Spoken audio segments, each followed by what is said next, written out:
Bonjour à tous, rendez-vous sur l'hippodrome de d'Anguin ce mercredi pour une nouvelle émission de Quinte et Flash et on se retrouve au départ du prix de l'Opéra. C'est une épreuve qui est réservée aux chevaux âgés de 7 à 10 ans. Il faut évoluer sur la distance rapide de 2150 mètres. C'est un départ derrière l'autostart.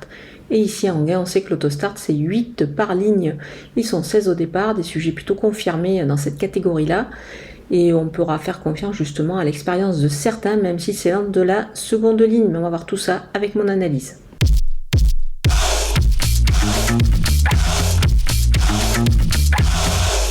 On attaque avec mes bases le numéro 11, Pharrell Seven. C'est un sujet qu'on connaît bien à ce niveau de la compétition. Certes, il part de la seconde ligne, mais il est capable ici de faire un truc à mon avis.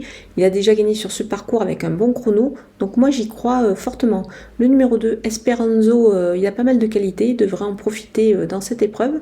Et sa forme surtout est là. Il a aussi également tiré un bon numéro avec le 2. Donc toutes les chances sont de son côté. Le numéro 8, Follet Buissonnet, il est en forme et a de l'expérience derrière la voiture. Si tout se passe bien avec le 8, il va s'élancer tout en dehors de la première ligne.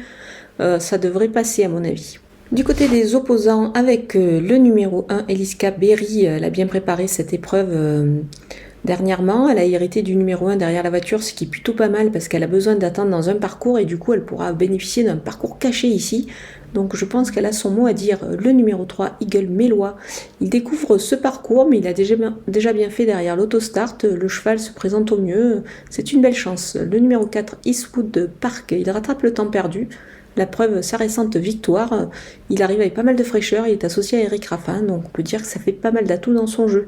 Le numéro 6, Forum Mélois, l'engagement est bon, il part devant, je pense, avec des ambitions, mais plus pour les places ici. Mon goût de poker, c'est le numéro 13, Vlad Del Ronco. Il n'a jamais gagné sur ce parcours, mais il a obtenu pas mal de places. C'est pour cette raison que je pense qu'il sera encore dans le coup dans cette épreuve.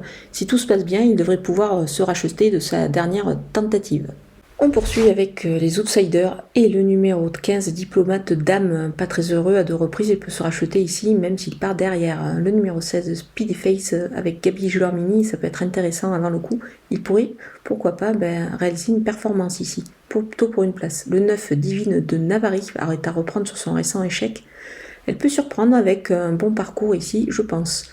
Le numéro 5, Dream Cash, il se plaît sur ce tracé, du coup je m'en méfie parce que ça peut parfois être un atout dans certaines circonstances, notamment avec le 5 derrière la voiture. Le numéro 7, Fuego de Well, l'opposition est un peu relevée je pense, mais le cheval est en forme donc on va le surveiller. Le numéro 14, Espoir Delphini, il a déjà bien couru sur la piste d'Anguin, c'est pour cette raison que je vais le surveiller quand même s'il figure un peu d'outsider avant le coup. Sa dernière sortie est plutôt intéressante, il pourrait y avoir une cote. On termine avec mes délaissés et le numéro 10, El Santo au fort. C'est un cheval qui débute à Anguin, l'autostart c'est pas trop son truc, c'est pour cette raison que je m'en passe. Le numéro 12, Étoile de Kenny, elle a couru à 2 reprises et je pense qu'elle aura encore besoin de courir ici. Et puis elle est ferrée, donc c'est pour cette raison que je m'en passe. Voilà, on a passé en revue tous les partants de ce Quintet Plus d'Anguin. Je vous laisse avec ma sélection et mes conseils de jeu.